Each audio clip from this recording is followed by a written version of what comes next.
Hi guys! Welcome to my second vlog! Palakpakan naman! 98 na lang ma-achieve na natin yung 100 vlog challenge natin.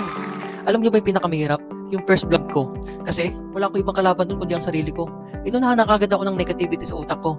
At ayan, ang kailangan natin mo overcome. Kaya sa topic na to, it's all about the power of setting your mindset. Welcome back to our channel. Today, we're going to talk about something super important at madalas nating naririnig. Mindset ba? Mindset. Pero, paano nga ba talaga ito? Paano natin maset ang mind natin in a way na makapagpabago ng sarili at future natin? Kung ready na kayo, pull ahead!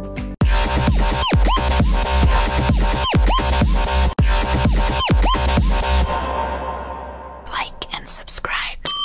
Ito ang 5 paraan kung paano mo maayos ang mindset mo. Mind setting, the silent force behind every action. Mindset is something that affects us every single day.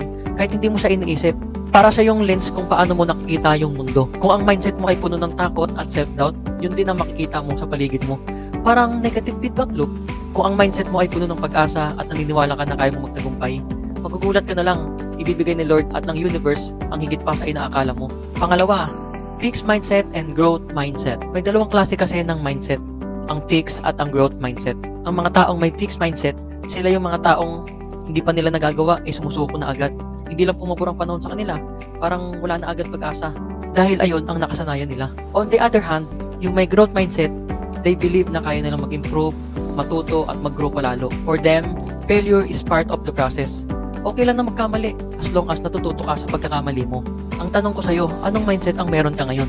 Number 3, the inner dialogue. You are what you tell yourself. Alam mo ba ng isang malaking factor ng pagbabago ng mindset ay yung thoughts na paulit-ulit mong iniisip? Yung inner dialogue mo, yung voice sa utak mo na nagsasabi na Hindi mo kaya yan. Hanggang dyan ka na lang. kung araw-araw mong inuubos ang energy mo sa mga negative thoughts, alam mo na ang reality mo, yung mind mo, naniniwala yan kung anong sinasabi mo sa kanya. At what if you started replacing those thoughts with Kaya ko to. I deserve success. Slowly but surely. start becoming aware of your inner dialogue. Tanungin mo ang sarili mo, ano bang madalas mong iniisip? Kasi in the end, it's not just about thinking positively. It's about creating a mindset na magtutulak sa'yo to take action. Number 4, the role of self-compassion in mindset. Hindi lang naman puro hard work at positive thinking lang lagi. Kailangan din natin ng self-compassion. Pansin ko, marami sa atin ang madalas magpataw ng sobrang bigat sa sarili natin. Kailangan at the age of 29. Official na ako. May bahay na ako. May pamilya na ako. May anak at kotse. But you know what? That mindset doesn't help. Kailangan na natin maging mabait sa sarili natin. At hindi naman laging smooth ang journey. And that's okay. Self-compassion is about understanding na okay lang magkamali. Okay lang maging imperfect. You don't have to have everything figured out today. Tulad ng ginagawa ko ngayon, hindi naman paggawa ko ng isang video sisikat na kagad ako. It's all about moving forward, bit by bit, with kindness to yourself. And when you do that, it makes it easier to develop a mindset that actually helps you grow. Number 5, the power of letting go. May mga paniniwala tayo na nakakahadlang sa grow natin. Mga limiting beliefs na siguro from childhood memories natin. Hindi mo kaya magtagumpay. Hanggang dyan ka na lang. Or nasabihan ka ng wala kang kwenta. Maybe someone told you that before, or maybe you believe it dahil sa past failures mo. But the truth is, those beliefs don't define who you are.